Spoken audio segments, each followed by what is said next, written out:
Welcome to MyLife Chassidus Applied, episode 516.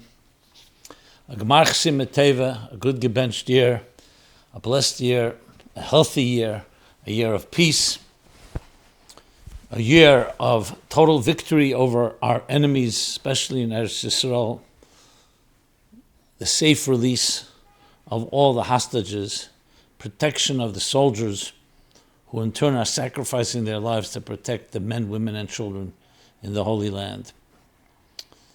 And a year of Geula and redemption, finally.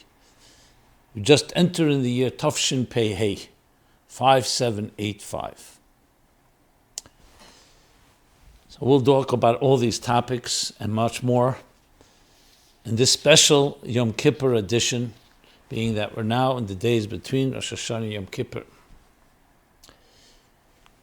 This program is dedicated in loving memory of Miriam Bas Eliyahu Altes, Allah Shalom, and its merit of Baruch ben Yamin ben Menucha Lana Altes, Yukasil ben Leah Rachel and Rachel Bas Liba Farkas, dedicated by Pinchas Tadus ben Miriam and Sarah Bas Rachel Altes. It's also dedicated in honor of my great-grandfather, Rabbi Chodosh, whose yahrzeit is today on the 4th of Tishrei. So, here we are in this most momentous time of the year, the holiest time of the year. We're just coming from Rosh Hashana, went right into a Shabbos. We're now continuing what is called the Aseret Yemei Teshuva, the 10 days of Teshuva, which lead us the next Shabbos to Yom Kippur, the holiest day of the year. And that will be followed by 4 days that lead into Sukkos, and Sukkos builds Zman Simchas, the joy of Sukkos, into Shmini Atzeres and Simchas Torah. But here we're focusing on Yom Kippur, being that that's what's coming up. But as Hashgacha Prastis would have a divine providence, look at the convergence of events. Tonight and tomorrow is the secular anniversary of the tragic day that has become known as October 7th. It was actually Shmini Atzeres and Simchas Torah last year. That was October 7th. The massacre, the brutal atrocities perpetrated. And since then, the war that has broken out with Israel trying to free the hostages that were taken and to eliminate the enemy that's so brutally murdered in the worst possible way, over 1,200 innocent human beings, simply because they were Jewish. So the secular anniversary is tonight and tomorrow. Being that we do recognize that date, I want to talk about that. Let's move forward as we go from there to the continuing of this week. And the next day, meaning on Monday will be October 7th. Tuesday is Vav Tishrei, the 6th of Tishrei. 6th of Tishrei is the yahrzeit of the Rebbe's mother, Rebbetzin Chana. And this year, special year, 60 years, the 60th yahrzeit, the 60th anniversary. So we'll talk about that. And of course, as I said, this is also the days that lead us into Yom Kippur, the 10 days of Teshuva. So, is this an accident? God forbid. Everything is divine providence, that all this is coming together. So I think it's important to address, what does it mean? What do we learn from it? But let's go in order simply by time. We can't talk about all of it in one shot. So let's begin with October 7th itself.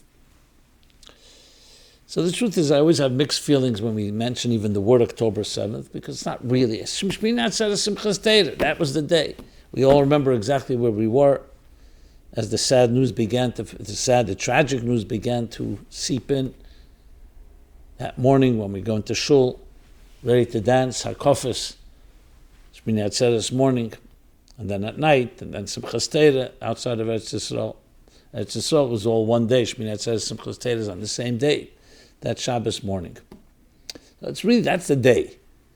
However, being that it is also, as I said, the secular anniversary, and it's worth mentioning it, more than mentioning it, it's worth honoring, because anything you can do to bring awareness to people, and above all, to bring people to action, is worthwhile. So when people ask the question, should we honor October 7th or Shmini Atzeres? First of all, as I said, it's not about honoring or just marking a day. It's about bringing people to do something about it. So the truth is, we should be doing something all the time. And in that context, the more the better, frankly.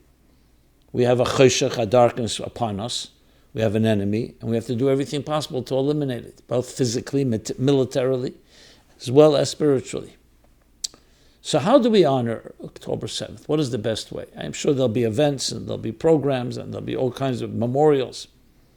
The Torah way has always been that the best way to respond to darkness is through light. Obviously, Israel and the world has to be very vigilant, especially a day like that. The copycats, the enemies, will try to perhaps make some noise. So that goes without saying, but maybe it should be said. And obviously, we have to do everything possible to eliminate the enemy. But we know ultimately, when you look at all the tragic events in history that first challenged the Jewish people, the Egyptian exile, the destruction of the temples, story of Hanukkah, the story of Purim, should go the other order, Purim and then Hanukkah, because it happened reverse order historically. So it was terrible events. And the Jews were at the brink of the worst possible outcome. And how do we honor it? We honor it by turning it into a Yom Tov, turning it into a holiday. So here we're not making a holiday out of October 7th, obviously. We have Shmini Atzeres, we'll talk about in a moment. We turn it into something positive. What means positive? That not only can you not hurt us and not kill us, but we see this as a wake-up call of what it means to be Jewish, a wake-up call of what is Eretz Yisrael's role. I was just speaking to a group of people call themselves secular Zionists. And I said to them, the number one export from Israel should be not startup nation technology, not tourism, not the beaches and all the other beautiful amenities of the land of Israel, the holy land of milk and honey. But it should be, as the verse says, Kimitzian Seitzei Teira Dvar Hashem Yerushalayim, a verse that we actually say it on Shmini Atzeres night and Simchas Teira before Hakofis. That from Zion will come Teira, and the word of God from Yerushalayim. And what that means is the universal laws of civilization, which are part of Teira, Sheva Mitzvahs B'nei, as the Rambam says, that should be taught to all the nations of the world, and be taught that it was given at Matan Teira. That all comes from Eretz Yisrael, from Yerushalayim, and from Zion and Jerusalem.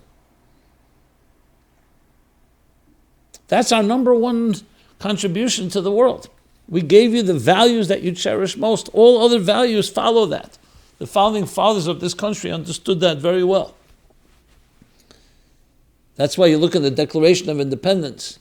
You don't see talk about economic opportunity. You see about the values, that all men are created equal and all are endowed by the Creator with inalienable rights. Because when you have that in place, everything else follows. Where do they get that from? Mitzian Seitzei Teira Dvar Hashem Yerushalayim.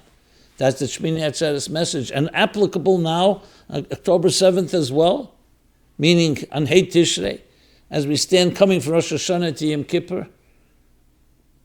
So that's the first thing that we have to honor, those values. And that's exactly what this word designates, if you think about it. The violence, the hatred, the vehemence, the horrible behavior of not just killing innocent people, but abusing, dehumanizing in the worst possible way. You have here a symbol of how low a human being can fall. So our war is to absolutely reject that type of behavior, and on the contrary, to demonstrate and celebrate what as the human beings are all about. what the call of the hour since then should have been, not just the battles that have to be fought with, we see with Hamas and Hezbollah and with their host Iran and all the other, whatever you want to call them, the axis of evil, but the war for what human beings represent. And when we come from Rosh Hashana going to Yom Kippur, that's what we are celebrating. A new year, the birthday of the human race is Rosh Hashana, of Adam and Chava, the ancestors of all human beings created in a divine image, sent to this earth with a mission to transform it into a garden, into a beautiful home for the divine, for God. By following these values. Aseh Simei Tshuva, with all the meanings in it, also has the universal meaning that we have the opportunity to repair, to return to our destiny, to our calling. And Yom Kippur, the holiest day of the year, the power of hope and forgiveness. We'll talk about that some more soon as well. So we don't need to look far. We have right before us what October 7th is supposed to represent. So when you see the desecration and the defilement of these values, so we have to embrace them more than ever. What we should be hoping for, that the whole world should wake up on a day like this and say, Shem Shemayim, but in English, God in heaven, what's going on? Where have we lost the plot? The moral compass. And I'm not just talking as a Jew about Israel. That's obvious. I'm talking about what is right and what is wrong. Whatever reason, the Jews are the lightning rod, the miner's canary that wakes people up. For whatever reason, whenever there's any injustice, Jews are attacked first. But then the rest of the human race is attacked. Because it's a violation, a betrayal of what it means to be human. This is the October 7th message. And then when it comes in this period of time, this is the period of introspection, of soul searching. It's exactly what Rosh Hashana and Yom Kippur are all about. Now I know you could say it's limited just to the Jewish people. It's not just to the Jewish people. Rosh Hashana is the creation of the world. This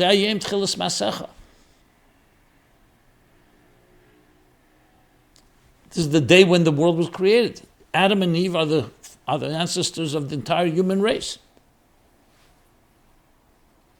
And that's why indeed in the prayers of Rosh Hashana we said, Al Medinas Be'ya Omar, that the destiny of nations are determined in this time of the year. And Yom Kippur is the sealing of the book of life, with Rosh Hashana being the writing of that book. So really he's talking about the destiny of the entire world. And then when you connect it to Shmini Atzeres Simchas Torah, you'll say, well, that's a few weeks from now. It's one long story. Remember, this is a period in time when Moshe Rabbeinu was on Mount Sinai, begging and praying to God for forgiveness for a terrible breach or a terrible betrayal that the Jewish people had built a golden calf. And Moshe is asking for forgiveness. And he's right now on the mountain all the way till Yom Kippur. 40 days from Rosh Chodesh Elul to Yom Kippur. And he finally prevails. So in a few more days, he prevails where he comes down from the mountain with the second tablet, Salachti Kidvarecha, like we'll say Yom Kippur Eve, right after Kol Nidre, 3 times. Vayim Hashem, Hashem says, I've forgiven as you've asked. Yes, you've reached that deeper place. I'm giving you hope. I'm giving you the ability to rebuild after destruction. What more relevant message is there? What happened on October 7th? Destruction. To rebuild after destruction. It's not just to eliminate the negative, to rebuild something even stronger that's indestructible. So we're going into these days now. And October 7th, right smack in the middle, the 5th of the fifth day of the Aseret Yemei Tshuva, halfway through the 10 days of Tshuva. It's also the yahrzeit of Rabbi Akiva. What did he see? He also saw a building within destruction. When his colleagues were looking at the Har HaBayis, the desolate, destroyed Temple Mount, and they saw shualim, fox, predators, roaming in the Holy of Holies, that was the holiest place on earth. They began to cry, to sob, because they saw the fulfillment of, unfortunate fulfillment of the tragic prophecies. And Rabbi Akiva smiled, because he saw that these prophecies also lead to the next prophecy, that after that will happen, will be a rebuilding of a Beis HaMikdash greater than the one before. Again, the story of Yom Kippur. Rabbi Akiva Dafka saw it. A person who did not begin his Torah life until he was 40. A child of converts, or maybe a convert himself. And his name, Akiva, which is also hinted to in Er Zerua Latzadik when we say the beginning of Kol Nidre. So Akiva means Akev, it means the heel, like Yaakov. That from the heel, from the darkness, he was able to see the deeper light that would emerge from it. And what do we celebrate? And why do we celebrate on Sukkot, and especially Shmini Atzeres Simchas Torah? That indestructibility of Yom Kippur that comes after the teshuva, after the forgiveness, Lachti Kidvarecha, the rebuilding after the destruction. That's what we celebrate. The enemies, I'm sure, were not aware of that. They thought it was a day that Jews maybe are distracted, would not be up, try to catch them at surprise. Similar to the Yom Kippur War 50 years earlier, in 1973. Yom Kippur War.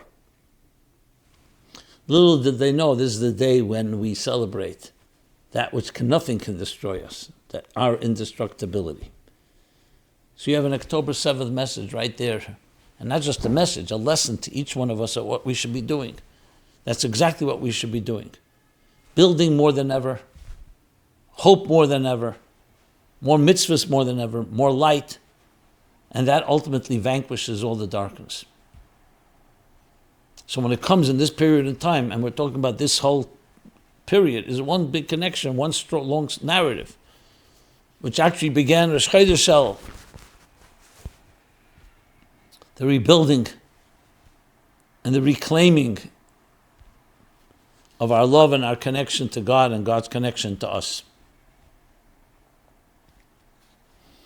And we honor it through actions, through doing things that are the embrace of this contract, of this blueprint that God gave us, called Torah, and mitzvahs, and especially the mitzvahs that have particular quality and particular feature that protect, like mezuzah,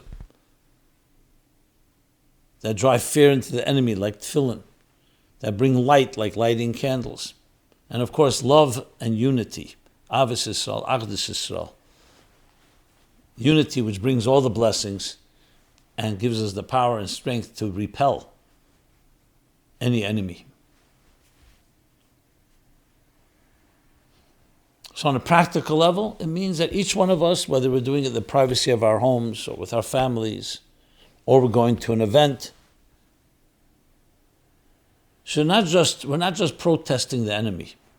We're embracing what we stand for, what the Jewish people stand for, what Torah stands for, what Israel stands for. Mitzion Seitzei Teira Dvar Hashem Yerushalayim. That's the message of October 7th. That's the message of Shmini Atzeres Simchas Torah. So even if this year begins earlier, because October 7th is already tonight, tomorrow, but the Mitzion Seitzei Teira is an eternal message all the time. And especially increasing in the three pillars, Torah, Aveda, Gemilas Chasadim, study of Torah, Aveda, a prayer, Tehillim, other prayers, and Gemilas Chasadim, Tzedakah, charity, and other ways of helping others. The three pillars upon which the world stands, and upon which the small world, the microcosm, Elam Katan Zeh Adam, stands. So this answers a question that I've gotten from many, many people about October 7th. And based on the Maimah Chazal we spoke about last week, Rosh Hashana Tazayin, Tav Zayin Amud Beis, Kol Shana, every year, any year that begins in a difficult way, will conclude and be rich at the end. That may that darkness and that impoverishment lead us to a year of total prosperity and total victory and total light and total peace with the coming of Mashiach.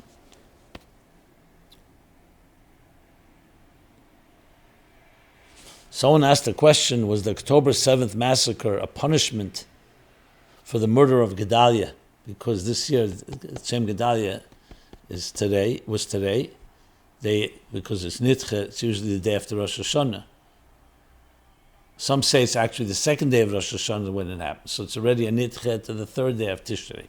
This year it's moved to the fourth day of Tishrei because of Shabbos. So someone's asking, is there a punishment for the murder of Gedaliah by a group of Neturei Karta-style zealots that were never brought to justice for their vicious crimes? As you know, we can't speculate about why things happen and in what way they happen. And definitely not trying to justify and explain why massacres like this happen. I mean, the massacre was an absolute travesty, inhumane, so we start finding ways to explain it. We have to look at ways of what we learn, what we do about it. Since you mentioned this group of people, we don't even know if they're Jewish, that march with our enemies, so I see them as not only Achil Hashem, but they're part of the enemies. They feed them, and maybe they even get paid by them. I don't want to go into that, something we talked about. So I don't want to see it as a punishment, rather see it as, after the fact, as a wake-up call. It's a demonstration of what these savages are capable of and have done, unfortunately, which only explains why we have no choice but to eliminate it, because they claim they'll do it again. And not just them, you have Hezbollah, and then you have Iran. And we know we're right now smack in the middle of dealing with all of that. May Yisrael be wise and deal with it properly, and may we do our spiritual part with our clarity and use these days, not to talk about punishments or talk about vengeance, but how to win the battle both physically and spiritually. Okay. So, going in order, though I'd like to go from this into Yom Kippur, but being that the next day is Vav Tishrei, I think it's more fitting that we should talk about the 60th anniversary, the 60th yahrzeit. Being this is MyLife Chassidus Applied, and I do this in honor of helping try to apply Chassidus, and I do it in honor of the Rebbe, who, my teacher, my mentor, and I wouldn't be doing this program, I wouldn't be doing what I do, were it not for the Rebbe. And the Rebbe, of course, great honor of the Rebbe, honoring his mother, Rebbetzin Chana, we saw it with our own eyes, how the Rebbe honored her. In addition to all those talks that the Rebbe delivered over the years about his father and mother, for so many years the Rebbe was not able to honor them physically, because the Rebbe left the Soviet Union in 1929, 1920, Tafresh Pei Ches, the beginning of Tafresh Pei Ches would be 1927 actually, until 1947. So we're talking here 20 years. The Rebbe had not seen his mother, and definitely not his father, who already passed away, Chafov Tavshin Daled, 1944. But then the Rebbe went to greet her in Paris. The only time the Rebbe went back from the United States to greet her and spent some time with her in Paris, and then finally brought her to the United States. And then we know, of course, everyone knows, every day, it was usually late afternoon, the Rebbe would visit his mother, pour a cup of tea, and honored her. But in addition to all of that, you could see also the Rebbe honoring her as the mother that brought him up, and the different stories the Rebbe told over the years. We also know after her passing 60 years ago, so when the Rebbe established and began a new contribution, tremendous, unprecedented contribution of explaining Rashi in a new way, a new style of Pshuta Shamikra. That was a revolution in understanding Rashi 60 years ago. I've speculated in the past that what's the connection? That perhaps the Rebbe emphasized so much that learning Rashi is because Rashi says, Le Bosi Elu Pshuta Shamikra for a Ben Chomish. Lemikra for a 5-year-old child. So who most likely learned with the Rebbe the first time Rashi's? As the Rebbe always would emphasize, a mother. Father is more educated to children as they get a little older. So most likely Rashi, with the Rebbetzin Chana, learned the Rebbe Rashi. We don't know the details, but regardless, what better way to honor your mother by going back to the Ben Chomish Lemikra that shaped the Rebbe as he learned Rashi and as he taught Rashi for Ben Chomish Lemikra. So you see that connection in that way. I said that I speculate because it's a yesh leima. I've not seen it anywhere. I don't think the Rebbe mentioned it anywhere that I know of. But however you explain it, the bottom line is the connection is profound. So I think it's appropriate, and what we're doing is honoring the Rebbe. Now 60 years, of course, is a milestone. Every decade is a milestone. We see that from the Mishnah in Pirkei Avos. So what do we learn from all of this? What lessons can we draw from the 60th yahrzeit Rebbetzin Chana on Vav Tishrei? So the obvious, of course, is to learn about what kibbud aim is like. Something we all can learn from. That's on a very basic level. Secondly, as the Rebbe would speak very often by the Fabrengens Vav Tishrei, the Mesiras Nefesh that the Rebbetzin Chana had, as being a partner with her husband, Rabbi Yitzchak, when he went to exile, how she would painstakingly prepare the inks from different herbs and plants so he could continue writing his commentaries, which gave him life when he was so isolated.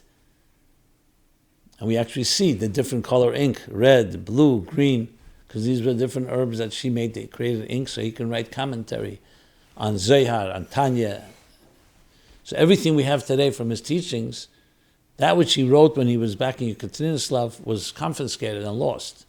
We don't have it. Whatever we have was from those years that he was in exile, and it was the schus of the Rebbetzin Chana. In addition, she brought it out from Russia. The Rebbe published it, and then the Rebbe would speak commentary every Shabbos. First, the Rabbi Yitzchak on Ageres teshuva, then on Tanya, then on Zohar, all the years, till 1988, when the Rebbe stopped the Rashis and stopped the Biurim and the Zohar. So that emphasizes, of course, her tremendous schus and Mesiras Nefesh of the producing of Torah that teaches us the Mesiras Nefesh we have to have for Torah. The Rebbe spoke about the Rebbetzin Askonis, how especially during the time of war, how she fed and prepared and protected and gave shelter to Yidden who were going through Yekaterinslav that period in time. The lesson that we have to have is sacrifices we need to make to help other people. And of course, her name itself, Chana, Rosh Hashanah, Chala, Nida, Lokas Nedus, or Hachein, the three major mivtzoim, the pillars upon which every Jewish home stands. And the Rebbe turned to three campaigns.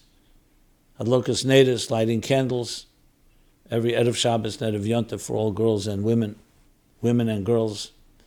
Second is Chala, which is Kashrus, Achila V'Shtiyah, and Taras Mishpacha, the sanctity of a Jewish home.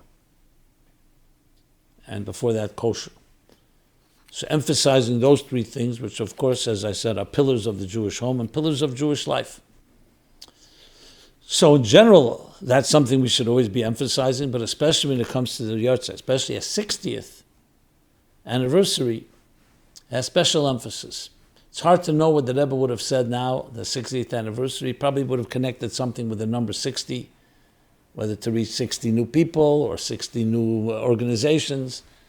That's something each of us can, our own creatively come up with different ideas. But the bottom line is to utilize this this special day, yahrzeit of a tzaddikus, like the yahrzeit of a tzaddik, as the Alter Rebbe explains, is when all her avodah gets elevated and Poel Yeshua's bekerev haaretz, and affects redemptions and salvations down here on this earth, especially in the middle of Aseret Simei Tshuva. I remember vividly, I was a child of 9 years old, but I remember that Shabbos, Vav Tishrei.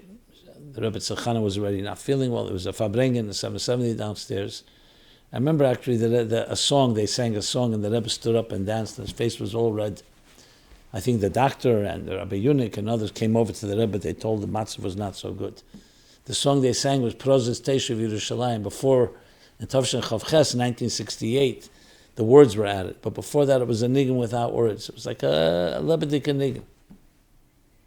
Ay da da da da da da da ya. Oh yeah yeah yeah yeah yeah yeah da ya. Oh da ya ya ya da da. Oh yeah yeah yeah. Oh yeah yeah da ya. And I remember the Rebbe stood up. We as children were standing in the back, but I remember it was the shul was much smaller then. And then the Fabrengen, I believe the Rebbe shortened, and instead of usually going home to President Street, the Rebbe walked on Eastern Parkway up Kingston to his mother's apartment, and that was he went with her to the hospital. And the Stalkus happened later that afternoon, Vav Tishrei, with Levi the next day. These are childish memories. But the bottom line is that it's a day every year that Rebbe would fabring on Vav Tishrei, make a siyum, a hadran. We have so much that the Rebbe delivered in her honor. So there's much that we can do. And again, in a time like now, a time of war, a time of challenges, every schus we could have is only a benefit. That the schus of Vav Tishrei, part of us says shmei teshuva, should only help with everything we spoke about earlier in the total victory and elimination of all enemies. And of course, Rosh Hashana, the first day of Rosh Hashana, the Haftarah is about Chana, how she sacrificed to have a child. The Rebbe would always say the Haftarah with particular kavanah and tears. We always would hear it. And the Fabrengens Vav Tishrei very often refer to Haftarah of Chana, of Rosh Hashana. Chana and the Rosh Tevis and Chana, as I mentioned. Yoram Kern Amay, as the Haftarah ends with the coming of Mashiach and the Geulah.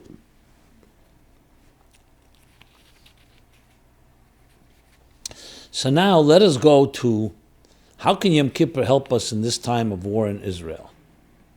So in addition to what I've said before, the Yom Kippur is the day, the birth of hope, the birth of forgiveness, that nothing can ultimately destroy us. Because after Chet HaEgel, you could imagine such a grave sin. Hashem said to Moshe, build another nation. But Moshe would not take that as an option. And he went back on the mountain. He broke the tablets. Never forget the Simchas Torah. Tov talk about Simchas Torah, another Simchas Torah, Tov Mem Zayin, when the Rebbe spoke the last Rashi in Chumash. Hashem says to Moshe, I thank you for breaking the tablets. What's the thank you? Breaking the tablets is the day we fast Shavasar B'Tammuz because of it, the 17th of Tammuz. And it came as a result of the Chet HaEgel, but because the breaking of the tablets, Rashi says, and Moshe wisely was anticipating, was preempting. The tablets were like the ksuba, the wedding contract between Hashem and the Jewish people. In it says, La yilecha elikim acherim. Do not build a golden calf, which was a grave sin. Yarek val yavi, you're supposed to die. It's from the sins you have to die before you transgress. But Moshe never delivered the contract to them. They never received the tablets yet. So he broke the tablets like tearing up the ksuba, the contract. So that way he could tell Hashem, yes, they have to do teshuva for their grave sin. But technically they did not really break their vow to you because they did not receive the contract yet. You weren't officially married, so to speak. The Mesiras Nefesh of Moshe. Mocheni no mesifrecha, he said, erase my name from this book if you do not save the Jewish people. What a true leader is. I remember the tears the Rebbe was crying, that Simchas Torah Mem Zayin, Tavshim Mem Zayin. Talking about what a Nasi B'Yisrael is. And that's why the Torah ends, dafka with that. Of all the Esis, the Esis, Kol Esis, V'Amevsim, Asher Osa Moshe, Le'ena Kol Yisrael, all the miracles and wonders Moshe did before the eyes of the Jews, that was the one that Rashi concludes the whole Torah with. Chumash. And we read that on Simchas Torah. Again, Shemini Atzeret Simchas Torah. The day of October 7th last year. Demonstrating this great Mesiras Nefesh, because everything else was gewaldige things that he did, but that he was ready to sacrifice himself erase my name from the Sefer. We're talking about the Sefer Luchis, the holiest item. And yet he prevails. Salachti kidvarecha. And Hashem gives him second set of tablets. And then the marriage is consummated. And Yom Kippur. So this lesson of Yom Kippur is so relevant to our time. As I said, and we read about it at the end of the Yom Tevim, the end of Shmini Atzeres and Simchas Torah, which are come together in Eretz Yisrael. So Yom Kippur teaches us that we have to do our part. It's not like we're off the hook. But we are indestructible. Our connection is eternal, immortal. And when you know that, with that confidence, nothing can hurt us. And then we have to do the work. So that's the first thing Yom Kippur does, helping us in the time of war, giving us the hope, giving us the strength, giving us the keiches, the resources, and following in the footsteps of Moshe. That's quite powerful. Thousands of years. We're talking now, we're entering Tavshin Pei Hei. So it's almost 3,337 years from when that happened the first time, Matan Torah, and then of course followed by Yom Kippur, the Luchas Shniyas, the second tablets. What does this day teach us about today's events? Well, I'll say it in different words, but the same idea. It teaches us about today's events, that we've had enemies within and without. And if we can strengthen ourselves and we connect, as we do during these days, especially when it says, Dirshu Hashem b'motzi karu b'yesei karuv. So it says about that teshuva, that these are days where we have easier access, less filters, less layers. When we do that, we draw down this power that allows us to be absolutely victorious over all negative forces, and in this case to bring the Gula Amitis Vashlema, which we already have been told and promised, it's already overdue, long overdue, Ad Mosai. We'll talk about some more Yom Kippur messages, but before I do, I want to do one follow-up about should our children serve in the IDF, since we're talking about war. So someone wrote about saying, following up what you've been speaking about soldiers in the IDF, different people speaking about their children, should yeshiva students go? So someone writes like this: Hi Rabbi Jacobson. As a follow-up to the mother who wrote and whose five sons have had the merit to serve in the IDF, this was last week's program. My 3 children are all currently serving. The oldest went into the army uninspired in his Yiddishkeit, and indeed the army hasn't made him more frum. But my daughter is serving in an all-girls combat unit along with other frum girls, and has actually made her more frum and more inspired. My youngest son serves with many other frum soldiers, and Baruch Hashem goes to daven with a minyan. Sometimes he doesn't always do it, which is something he didn't always do at home. The army itself has changed over the decades, with many more frum soldiers. I think it is wrong to paint with a broad brush and say that going into the army will cause a young person to leave frumkeit. As an aside, we in Israel are talking about a draft and forcing young people to serve. I would add that the army turns kids into adults and gives the young people serving the sense that Kol Yisrael Arevim Zelazeh. All Jews are responsible for one another, in a way that those who don't serve don't have quite that sense. With blessings for a good and sweet new year. Okay, thank you for that. May Hashem bless that. May Hashem protect your children among all the IDF, protect all the Yidden, and may we only hear good news. Reveal good. So now let's go to Yom Kippur in general, which of course applies to this year, especially with all the unique challenges we have. What do we learn from Yom Kippur? I received a lot of questions from different directions. What I tried to do is consolidate them all, and this is a good opportunity to invite you to ask questions at chassidusapplied.com. There's a forum there where you can submit any question completely anonymously. And I'll try to get to, especially if it's timely.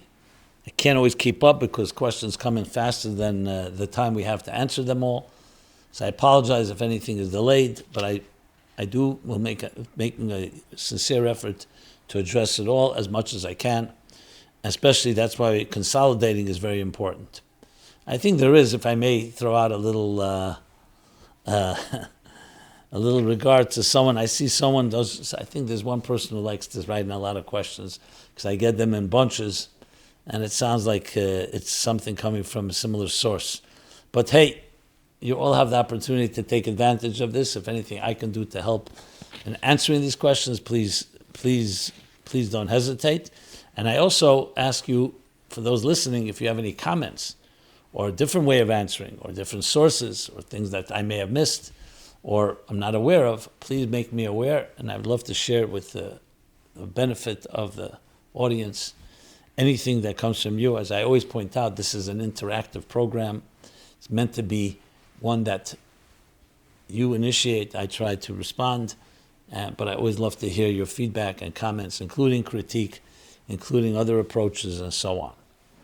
So that is something I want to thank everyone, especially as we enter a new year, for all your support in that regard. It's a good opportunity to also mention we could use your financial support as well. Remember, this program is free. A lot of work goes into it, research, preparation, and so on. So you go to chassidusapplied.com/donate. Perfect time. We added stuck in the shmei teshuva. Between Rosh Hashana and going to Yom Kippur, it could be an honor. We also have a Yizkor wall. So you want to give us the name of any parents or grandparents that should be remembered. We'd be happy to post their names. And please be generous. Please be generous. Again, chassidusapplied.com/donate. Okay. So, what do we learn from Yom Kippur? So I've already spoken about a number of messages from Yom Kippur: hope, forgiveness. And of course, it's a yom the teshuva. It's a day when ultimate teshuva, shmei teshuva in general is teshuva, but it builds up. Yom Kippur is the penultimate experience of return to God, the soul's reconnection, and that's why Yom Kippur consists of 5 tefillas, correspond to the 5 levels of the soul: nefesh, ruach, neshama, chai, yehida, with the climax being yehida in the tefillas ilaah, the 5th extra prayer, when ilaah, when all the gates are open, about to be closed. And the ilaah itself, the end, when we say Shema Yisrael and then Baruch Shem 3 times, Hashem Olikim, and sound the shofar, that ultimately connects Yechida, the Mesiras Nefesh, Yechida liyachdecha, the deepest part of our soul connecting to God's deepest dimensions. The love Yechida liyachdecha, that oneness. So Yom Kippur, of course, captures all of that. And there are many, many places Chassidus talks about it. One particular talk about Tov Shem Zayin is very unique. The Rebbe then, I think, spoke almost an hour and a half. The usual bracha the Rebbe would give Erev Yom Kippur was, in the early years, was less than a minute. Then it started becoming longer and longer. Mem Zayin, I think, was one of the longest, maybe the longest. And after Mincha, and it's published today, Sefer HaSichos Tov Shem Zayin, where the Rebbe really elaborates on the Yechida of Yom Kippur and how it connected it to all the rabbeim and connected. It's a very, very fundamental Yom Kippur sikha, if you wish. It's a bracha, but it's a sikha as well, and printed. I remember working on it for a long time, probably at least a week and a half. It was, even though it was recorded, but it was very complex and to really structure it properly. And then the bracha to the Bochrim, which would come right before Kol Nidrei, is a continuation of that theme. So if you look in Sefer HaSichos Tov Shem Zayin, obviously every Yom Kippur sikha, every Yom Kippur bracha, but that one is very central and very fundamental. If you're going to read one, that would be the one to read. And it's an excellent way to go into Yom Kippur. You see the Rebbe speaking about Yom Kippur, bringing together many of the themes I'm talking about, and many more, obviously. So the central theme is that Yechida, is the day of Achaz Bashana, in the words twice said in the Pasuk, at the end of Tetzaveh, and in Parsha Achrei, once a year. But Achaz, Chassidus explained, based on Tosfos, is also Achaz as in singularity, unique, the oneness of Yechida, Yechida liyachdecha. So we live in a world that's fragmented, a world that has many details in it, But then there's that oneness, the oneness we say Hashem Echad, or even higher, Yachid, Yechida. That, like it says in Eitz Chaim, that the neshama is that there's a nitzutz echad, the beire, which is called Yachid, that goes into the Yechida of every nefesh of the human being. And Yom Kippur is when that connection is at its strongest, which is why it's the highest day of teshuva, and that's the day of forgiveness, because Moshe accomplished that Hashem should forgive, salachti kedvarecha, and the reconnection. But this was now a reconnection that was even deeper than by Matan Torah. Matan Torah did not come after a challenge. Here it came after a serious challenge. A challenge to that very bond between us and God, a golden calf. Lo elakim acherim. The worst possible infidelity and breach and violation and betrayal. And it came after that, so it's the ultimate yehida and connection. As the Rebbe explains in that bracha, that there's levels of teshuva, there's teshuva tataah, there's teshuva ilaah. Teshuva tataah is more focused on the teshuva of correcting transgressions and mistakes we may have made, deliberate, inadvertent. Teshuva ilaah is ruach toshav elikim asher nasana, the yehida connecting, like the flame connecting to its source. And there it's not about negative things, that's just connecting, the ultimate connection. Like we say by Rashbi, when he said the last day of his life, when he said, Bechat katiri is katarna, with one bond, with one connection, I connect with you. With one bond with his means when he was leaving this world. So it's the ultimate achdus. And in Yom Kippur we experience in the deepest way. But you have to make a keli for it. You have to be prepared for that. Because the more you're conscious, the more you're aware, the more it connects. Doesn't mean it doesn't happen without that. We'll talk about that in a moment in some of the questions. But obviously the more you are engaged with it, the more it becomes part of your life. There are many things that happen no matter what. So when we say Dirsha Hashem be'motzi karua b'yesei korev, what the Eibishter is not himotzi, is not found all the time. And he's not korev all the time. He's always close and can be found. But like the Rebbe explains with Shmini Atzeres, again, Shmini Atzeres, Kosh alai pridaschem, the Eibishter says, we celebrated holidays together 7 days. It's hard for me to see your separation. So the Rebbe asked the question, why does it say pridaschem? It should say pridaseinu. Our separation. Why your separation? Because Hashem never separates from us. He sees us even when we don't see Him. What's difficult for Him is that we feel separate. Because we don't feel, we're not basking in the light of the holidays and Tishrei, the Murubah B'Meides, and all the beautiful things going on. So it's difficult for me. So I want to give you an additional resource to connect with you, or you connect with me. And the same idea here, Yom Kippur, that connection is at its highest point, especially in the ilaah. So with that introduction of what Yom Kippur is, let's go through a bunch of questions that were asked. Why do we need 10 days of teshuva when one can do teshuva in the blink of an eye? There's a halacha that if a man puts a condition in his marriage, ksuba, that he's a righteous person, that's the expression. The marriage is accepted as valid because the sages ruled that a person can do teshuva kehedafayim. Because you could say, maybe it's not valid, he's not a tzaddik gomer. But because he can do teshuva any second, blink of an eye, they say, it's mekadosh because he could do teshuva and be a tzaddik gomer. If he couldn't be that, if it couldn't happen immediately, then make such a condition, the condition that not you can't fulfill, so the condition is not fulfilled. So if a person can do teshuva faster than the blink of an eye, why do we need 10 days of teshuva between Rosh Hashana and Yom Kippur? So I'm assuming you can figure out the answer to that question. You know, we have the expression, Kol Yoma B'Tshuva. All your days should be teshuva. And yet, we see there's a says teshuva, 10 days of teshuva. Rosh Hashana, Yom Kippur, the highest day of teshuva. Yom Teshuva Lakel. So how do you explain that? Because there's levels in teshuva. Of course you could have teshuva in the blink of an eye. That's why you can't pass that kedushin, because every Jew can do teshuva any second. And you hope that he will. The chazak is that he would. But obviously teshuva comes with an avodah of 30 days of Elul, teshuva tataah. There's different daragas, teshuva tataah, teshuva ilaah. There's many different places explained in different ways. It's all relative. Some places it says El is teshuva tataah, and Tishrei is teshuva ilaah. Some places it says that Rosh Hashana is teshuva tataah, Yom Kippur is teshuva ilaah, and Yom Kippur itself both.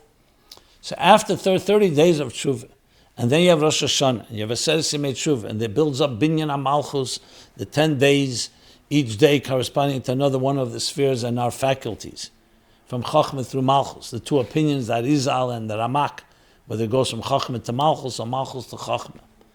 Simchas Tzedek in Neder Teir Shabbos Shuvah talks about it. So that obviously creates a whole different Aveda. It's like in anything in life. Can the Eibishter just have Rachmanis and forgive us? Of course he can. And we'll soon talk about that. It's Shum Shal Mechaper. The very day of Yom Kippur forgives, even if you do nothing. But how much more so if it's integrated, which is so much part of Torah. That, of course it can come a Gili Malmaila, but like Chassidus explains, a Gili from above is from above. Has it been internalized? Is it sustainable? Is it part of who you are? So the tshuva in a blink of an eye, b'shaita chada b'riga chada, like the expression goes, in a split second. B'shaita from the word shah, also not just an hour, it also means ein ker, one movement, one tenuah, one move. But the ultimate tshuva is when you do it in the fullest sense of the word. And that's that's why we have a Seres Yemei tshuva. What is an example of the proper way to do tshuva before and on Yom Kippur? So we are guaranteed to be sealed into the book of life for a successful year of 5785, full of abundant revealed blessings. Well, let's very practical. First thing tshuva, starting with tshuva tataah, is charot ala ovar, kabbalah teva ala haba. You have to be honest and sincere and look at yourself, soul search, introspection, and see what things that you need to regret, the things that you should be regretting, things that you should be asking for forgiveness. The dinim of Hilchos Mechila apply to these days before Yom Kippur, to make amends, to grant forgiveness if someone comes to you that they want your forgiveness. There are many things, and even if you don't find a major transgression, we all have something that could have been better. So it's just really looking at that and actually being accountable and making a commitment that I'm going to do this better than before. Comes down to very practical. Then there's teshuva ilaah. Teshuva ilaah is where we connect to the Eibishter. Even if we cleaned up house and everything is taken care of, there's still, do you feel committed? You know, a person can say, I'm not doing anything wrong. But that's not the same as doing something right. I'm not doing anything wrong, not any dust. You're not doing anything wrong. You're being nice to your spouse, to your family.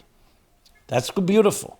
But then there's that connection that you make. You're going to make a bond with them in a much deeper way. Same thing with the Eibishter. Besides cleaning up the things that we shouldn't be doing, it's also creating a deeper bond. Ruach toshav el Elokim asher nasana. Everybody relative to their level. Even Yechida, though it seems like such a high level, which it is, but relative, nefesh is more the biological, behavioral things that you do. Ruach is more your emotional relationship with God. Tefillah, Veda Shebelev. Neshama is more the Torah that you learn, the Meichin. Neshama connected to Chabad. Chaya is more like the transcendent dimensions, which is why we have the fourth Tefillah on Shabbos and Yontif. Yechida is where you feel nothing but you are God. Like the Rebbe once typed on, open for me up the eye of a needle, and I will open for you up the expansiveness of the ulam, of the wide chamber in the Beis Hamikdash. The Rebbe said, Hashem asks of you, I don't need you to change everything. Take one corner of your life, one eye of a needle, 1 minute in the day, 1 second. But there, only me and you, no other agendas. That purity. So Yechida is that total focus that I am completely committed. Like we say by Ne'ilah, when it says before saying Shema, the Marzor, at least in the Chabad Marzor, it speaks about, the Shalosh says this is a time where you have to concentrate, Mesidas Nefesh. You're ready to completely give your whole life away to God. Can a person maintain that all day long, 24/7? Halavai. But at least for that moment, and Yom Kippur in general, especially as we get closer to Ne'ilah, especially that last moment. Total commitment, total devotion, nothing else. But with sincerity. So every one of us has to translate this into our own terms starting from the lower level of teshuva to the higher levels of teshuva. Next question. Are we automatically forgiven on Yom Kippur? Because that's the energy of the day, or do we have to do something in order to be forgiven? Or perhaps a basic level of forgiveness is automatic, but the more we do, the deeper levels of forgiveness we can reveal. Well, yes, correct. Itzuma Shayem Machaper, it says the very day forgives. Because once Moshe accomplished Salachti Kedvarach, and the Eibishter opened up the Yud Gimel Midas Arachmim, the 13 attributes of compassion, so that gives a power no matter where a person is. Similar to what we say, the Shliach Tzibur, only similar. When he davens, he's been made to everybody, even the people that are in the fields. But that still does not take away from the responsibility to do everything you can. And like you just wrote, like this person writes, that you really want to experience that on a deeper level. And in a way that's integrated, the more we do, the more we make a keli, the more powerful it will be. So that's the brief nukudah. Interesting, Itzuma Shayem Machaper is like the word etzem. Etzem HaNefesh, Itzumei, reaching Atzmus. Is there a connection between saying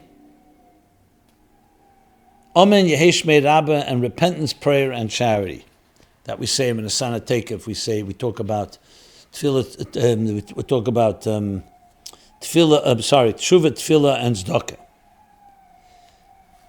And the person is quoting from Samach Vav, from Ayin Beis, where it says that Rebbe Rashab writes in Ayin Beis Maimer, this is the Cheli Gimel, that saying Amen Yesh Me Rabbah with all your might, Kol Keichei, can negate and cancel a negative decree. And in the Rosh Hashana davening we say teshuva, tefillah, and tzedakah can negate and cancel a negative decree. In the Sana Tekev, also Yom Kippur. So the answer is, obviously there's a connection. You know, what does it mean to say with all Kol Keichei? So the Rebbe Rashab explains there, but Kol Keichei, what it means, many different levels, and all going through the whole Izbonenus of understanding Achdus Hashem as it connects with us, and what it means, Omen Yehei, Shmei, Rabbah, and all those words. So there's no question that part of that is also tefillah. And a big part of tefillah is Amen Yesh Me Rabbah. So you can definitely make the connection. I have to give it thought to see, is there different levels in that itself? Obviously in the Sana Tekev of Rosh Hashana Yom Kippur has a particular power, like Amen Yesh Me Rabbah during the Yom Neroim is a particular strength. So it's all a matter of emphasis and intensity. But that's the general Nukudas, that's the answer is yes. Next person asks, what exactly is determined on Rosh Hashana Yom Kippur? Soon it will be Rosh Hashana Yom Kippur, and we will say with broken hearts the well-known tefillah of Unasana Tekev, who will live and who will die, God forbid, etc. My question is, what exactly is determined or decided on Rosh Hashana Yom Kippur? All events in history have been determined since the time of creation, and even before, since God is above time. The terrible decree of Shmini Atzeres included, referring to last year. The same applies to individuals' birth and death. Lo Yaleinu. It was always determined that each specific soul would descend down to earth on this and this day and live for however many years, up to 120. Then leave this world and return to its source. So why do we say how many will pass and how many will be created? What exactly happens on Rosh Hashana that hasn't already been determined? Was this tefillah written just to inspire us to do teshuva, tefillah, and tzedakah? Of course, that would be a good thing, but how does it explain the reality as per my question? I know it's a deep one, and my intention is not to stump you, but it would help me to see Unasana Tekev in a new light. I have had this question for many years. Thank you for your help. So this question is discussed. It's discussed in Chazal, it's discussed in Sfarim, it's discussed in Chassidus. The question goes even further. Even Rosh Hashana Yom Kippur designate the destiny of the year. Then what about davening every day of the year? And we see we can change things then too. Is Parnasa only dependent on other brachas on Rosh Hashana Yom Kippur? So this is a discussion in my Morim of the Alter Rebbe and Kunter Samayin. There's not arichus on this.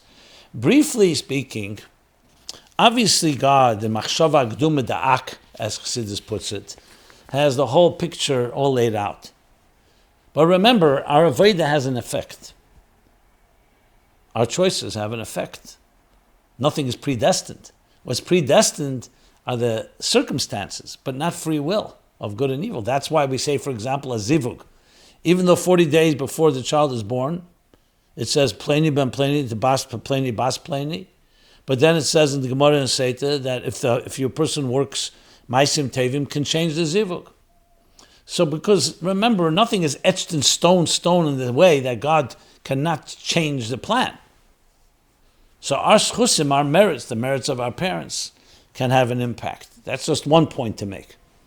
Another point to make, Chassidus explains that though all of time is encompassed in machshava gduma da'ak, in the big picture, but God himself in that big picture also designated time, structural time, years. Well, let's start with even more, millennia, the 6 millennia, shital fashtin havalm. 6 millennia each millennia has centuries, has 10 centuries, 1,000, 10 times 10. So it has a 10 century, every century. Centuries have decades, decades have years, years have months, months have weeks, and weeks have days, and days have hours, and hours have minutes, and minutes have seconds. These are all Torah structures. That's why Shabbos is not Friday. You bring a korban one day, you can't bring the korban the next day. So time, the structure of time, is also part of the divine plan. So it says that this so-called general picture, think of it all encompassed, let's say, I'll give the example of a fetus. So there's one cell, everything is concentrated in one cell, in one seed. That seed will become a tree. That cell will split and ultimately turn into a child 9 months later. So you're going to say, since it's all there, no, there's a lot of things that will happen in those stages. And one big time segment is the year. That every year, Rosh Hashana, as the Alter Rebbe brings from the Arizal, a new unprecedented energy enters this world. What it means unprecedented was there already, machshava gduma da'ak. But there was much more like in a cellular level, like in a nucleus, all concentrated, called hiyuli, like in a seed. And Rosh Hashanah will actually determine how, what shape and form, and there could be changes and so on that can happen in each segment of time. That's the brief answer, and that's why our tefillas and our shefer and all the things we do make a major difference. Now, there's a whole bunch of other questions that came in, and I want to cover as much as I can. Let me just do a few more. Someone asked, wasn't everything determined at the time of creation? So I just answered that. The time of creation was in a general sense, like a nebula, in a nebulous fashion, a nebula, and then it breaks down year by year, and then the years turn to months, and so on. These are Maimonim. You can find them in the Alter Rebbe speaks about it. There's a Maimonim from the Tzemach Tzedek and Eira Teda discusses it. I believe in Ateres Reish from the Mittler Rebbe as well. Why do we wear white garments? Okay, we'll do a few more like that. Is it because white represents purity from sins? If someone wears a white kittel and accidentally soils it, will they have a brown New Year? God forbid. So the answer is, white garments. So the Alter Rebbe brings white garments. One of them is to remind us of the day of the end of our lives. It's like tachrichen, like the garments that you dress someone that after they've passed away, in order to create the reverence and respect for life. Not meant to scare us, it's meant to remind us about the fragility, the mortality of life. White, of course, represents Bad. The Kohen Gadol would be a Bad, as the Mittler Rebbe explains in the Teres Reish. Bad is oneness, because the way linen grows, it's all in single order. And as such, it represents Yechida and oneness. White, of course, says Yalbinu. So it says that our sins should be cleansed like white like snow, or white like linen, white like wool. So that's another representation of purity. These are some of the symbolisms of white. And the physical, of course, reflects the spiritual. White, it says, is Levin Elyon, is the pure whiteness, where everything is plain and simple, without complexity, seamless, would be the right word for it. As I said, because of limits in time, I'm going to have to cut out some of my other questions that came in. There were many very good questions. Let me move to do two more things to conclude. So someone wrote about something timely which let's make a little hefsek here between Yom Kippur and this, and that is, what should our attitude be about Trump visiting the Rebbe? The news going around that he may be going to the Rebbe's Ohel. Well, I look at it like, we had President Milei visit the Ohel. I happened to be with him one of the times he went, and it's number one, it's a Kiddush Hashem. It's respecting the Rebbe's leadership, what the Rebbe's holy site represents. So I see it that way. Whatever the intentions of the individual, and remember, Al Medina's Beya Amar, even when a non-Jewish potential leader or was a past president, maybe the future president, going for a blessing. This is a time of year when the destiny of nations is determined, not just the Jewish people. So I see it as a positive in that way as well. And if you ask me if Kamala Harris would go, I would say the same thing. Doesn't matter here right now your opinions on the individuals. Bottom line is they're recognizing this is a place, and God, they're looking for God's blessings. And we know you go to a holy place, like someone goes to the Western Wall. It's a holy place. You're obviously praying to God, but these places, it's more conducive. That's really the attitude to that. But to conclude, I'll conclude, someone asked the question, why can't Rosh Hashana begin on Friday as it was on the first Rosh Hashana? So I quoted and mistakenly said a letter from the Rebbe in Tafshin Lamed Hey. I actually misread what someone wrote to me, so I want to apologize. The Rebbe answered this question actually on the first Tafshin Yud Aleph. The Rebbe spoke on the first day of Rosh Hashana, and he explained it. But it's actually in a letter even earlier.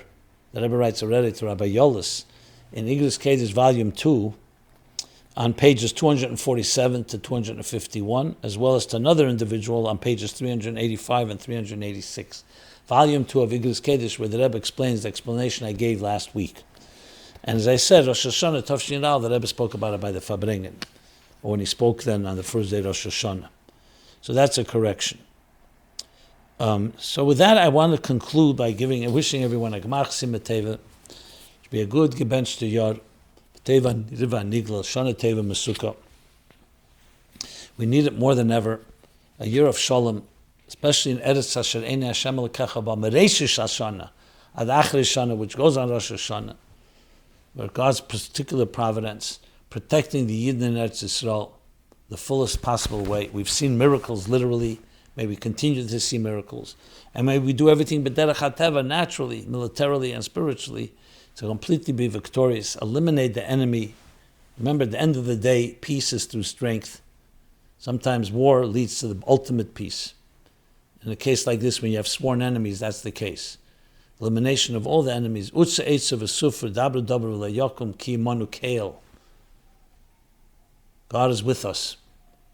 And especially through the different mitzvahs that we do, including the chinuch of children, mepi'elim v'yenkim, yesad ta'ez lahash b'se'ev v'misnakim, gathering children, getting children to say psukim, to add in tzedakah, add in tefillah. All these things create more and more power. And should be a geula, year of shnaz, geula amitis v'ashlema. Of pidyon, some people said, tov pe'ei, tov te'eshnaz, pidyon haben. Pidyon haben, as the Rebbe explained, Pidyon haben is bonim atem l'Hashem Elokeichem, the Pidyon haben, the redemption of all the children of God. Geula amitis v'ashlema. Should be again a good gebench to Yar. This has been MyLife Chassidus Applied. We're here every Sunday, 8 to 9 p.m. We will be here next week. Will be a special Sukkot edition. So everyone have again a Gmach Simchat Teva.